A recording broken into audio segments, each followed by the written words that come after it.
Pagsama sa Diyos ka. Isa mo sa Constitution, yung maging hadlang.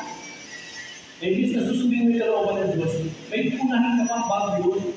Pera, kasikatan, tagumpay. Mga Diyos-Diyosan yan. Hindi natin nakikita pero nandyan. Bago kinakailangan kumita mo na bago magsimba. Magsimba ka muna bago ka magbukas ng tinda.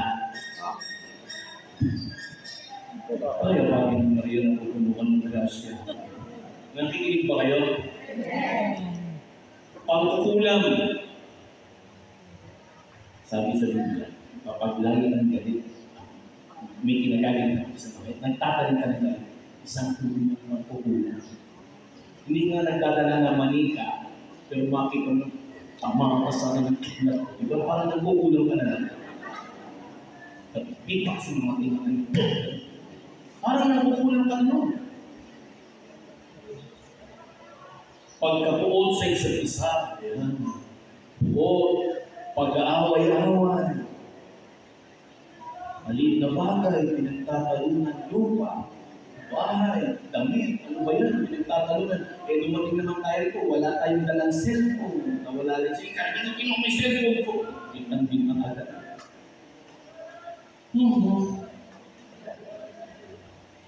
Pagsiselos.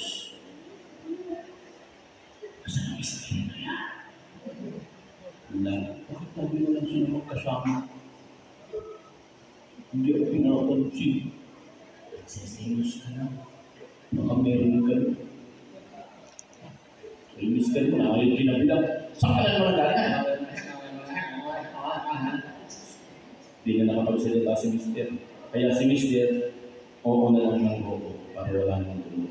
Pagkagalit at kasakiman. Galit at kasakiman. Yung sa akin na bumili ka ng toothpaste. Isa lang bahay mo, ayaw mo pag-gamit, ikaw nagagalit. Kasakiman. Yung bibili ka ng ulam, hindi ko kuha bibili ng ulam pang maramihan pang sarili lang. Ako lang, akin lang ito. Kasakiman. Pagkakampi-kampi, ako. Meron ba rin gano'n? Okay. Pagkakabahagi. Yung narinig pinakita ko, pagkaingit. Yung mo sinasabi natin, may pinagpala, sana all. Pagkaingit yun. Yung sinasabi mo, sana all. Naingit ka na nun, so ingit ka. Kung mo sabihin sana all, God bless. Kung mo sabihin sana all, ako. Pinakita mo lang na naingit ka doon sa meron. Uy, may bago siya sa cellphone. Sana all. Kasi naingit yun, ingit. Uy, may bago siya ulit. Sana all.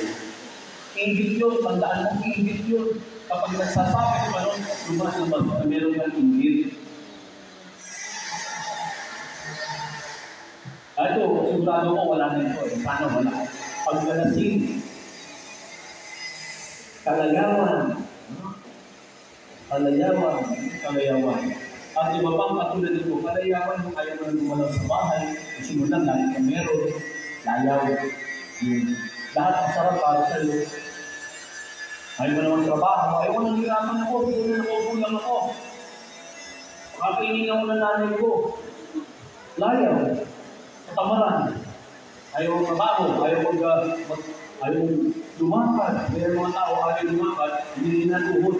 Pag hindi na naglalakad ng tuhod, pag hindi na tuhod, malamang magdidikit yung mga likod sa tuhod mo, hindi ka na makalalakad. Habang buhay. At iba pang katulad nito, muli ko kayong binabalaan ang gumagawa ng mga ito ay hindi magkakaroon ng bahagi sa hari ng Diyos. Kaya lang ang tao ng mga pakit, hindi sila makontento yung masiyahan. May asawa na sa Antipolo. Naghahanap na sa Marikina. May girlfriend na dito sa Inarawan. Gusto dito sa Ibuan. Meron po si girlfriend. Hindi makontento. May bahay na dito sa Inarawan.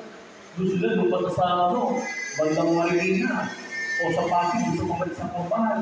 Walang kasiyahan ng tao. Kapatid, kung ganyan ang mentalidad natin, kapatid, pag dumating si Kristo, hindi mo kayang iwanan.